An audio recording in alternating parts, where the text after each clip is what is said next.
It looks beautiful, but I don't know anything about her.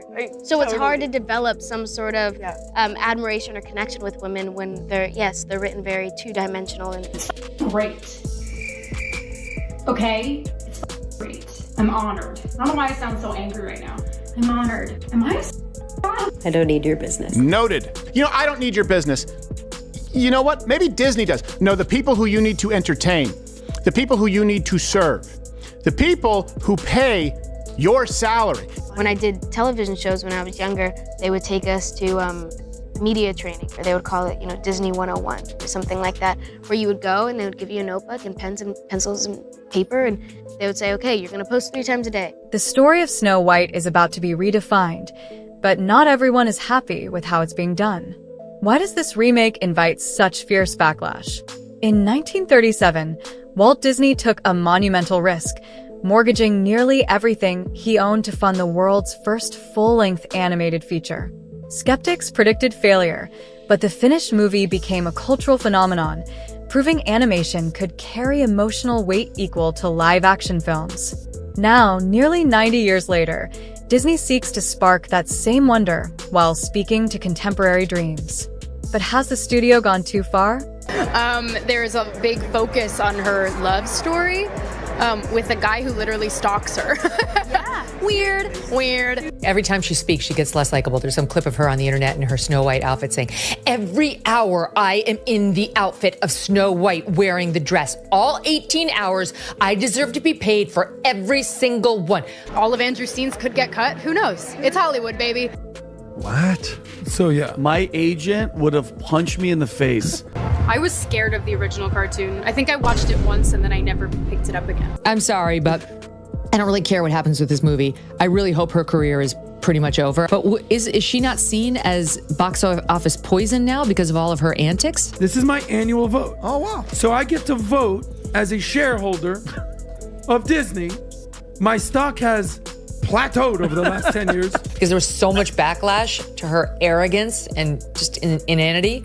For millions, Snow White represents more than just a fairy tale. It's a cherished childhood memory. The original film cemented Disney's identity and laid the foundation for every princess story that followed. When Disney announced plans for a live-action remake, fans were intrigued but cautious. They wanted modern updates without losing the heart of what made the original special. Enter Rachel Zegler, a newcomer blessed with powerful vocals and Broadway experience tasked with embodying a character older than her grandparents. The pressure was immense. I'm a narcissist. The original cartoon came out in 1937, and very evidently so. If I was up there saying some stupid what an investment. Oh, like $300 million.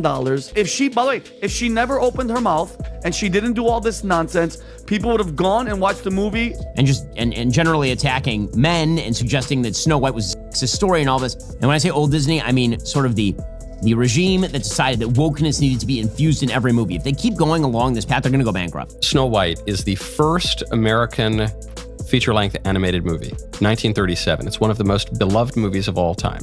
Zegler envisions a Snow White who doesn't wait for validation from a prince. Instead, she strides toward the throne fueled by mentorship from her departed father. While some applaud the shift, others see it as dismissive of the very tale that gave the role meaning. Critics argue her comments come off as ungrateful or arrogant, pointing out that she accepted the coveted role of a Disney princess, an opportunity millions dream of, only to publicly belittle the very love story that made audiences care in the first place. The optics are undeniably rough. Defenders insist storytelling must evolve. Modern viewers, particularly young girls, benefit from heroines pursuing leadership rather than romance. However, even some progressive voices worry the execution seems heavy-handed. Has Disney traded one simplistic model, love conquers all, for another equally blunt message, independence at any cost? The art lies in balance, and few are convinced this adaptation strikes it. Can we honor the past and still speak to the present? These questions ripple through every department, from licensing to theme park planning. In today's digital age, algorithms reward outrage, ensuring the conversation remains heated. clips from interviews are isolated, repackaged, and fed back to viewers already inclined to take sides. Traditional media joins the fray, framing the story as evidence of broader cultural decline. Each segment drives traffic back to social platforms, where discussions eclipse cinematography, costumes, or musical numbers. The narrative cycle becomes self-sustaining, overshadowing the actual artistry of the film. Live-action remakes traditionally bank on built-in audiences, but goodwill is crucial. If families feel alienated, opening week numbers could lag. Negative buzz can deter casual moviegoers who might otherwise give the film a chance. Licensing agreements for apparel, toys, and international theme park expansions depend on harmonious brand sentiment. Parents may hesitate to purchase related products if they perceive the film as preachy, rippling through supply chains and costing millions. Recent projects have leaned too forcefully into contemporary discourse, sparking culture war skirmishes. Could Snow White become synonymous with controversy, contaminating the brand far beyond a single title? Disney built its empire on universal appeal, offering escapism for all ages. If the studio continues down this path, it risks alienating core audiences. Shareholders notice these trends, and pressure mounts on leadership to find a course correction. Will months of artistry be overshadowed by viral remarks? Success hinges on whether Disney and its cast navigate the weeks ahead effectively. This saga exemplifies the volatile intersection of art, commerce, and digital discourse in the 21st century. As lights dim on premiere evening and the first notes of the overture swell, one question will echo through auditoriums worldwide. Does this reborn princess still charm the heart? For some, the answer will hinge on nostalgia, for others on novelty.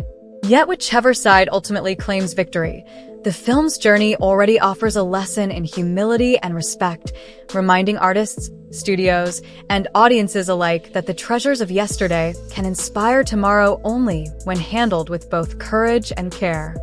It looks beautiful, but I don't know anything about her.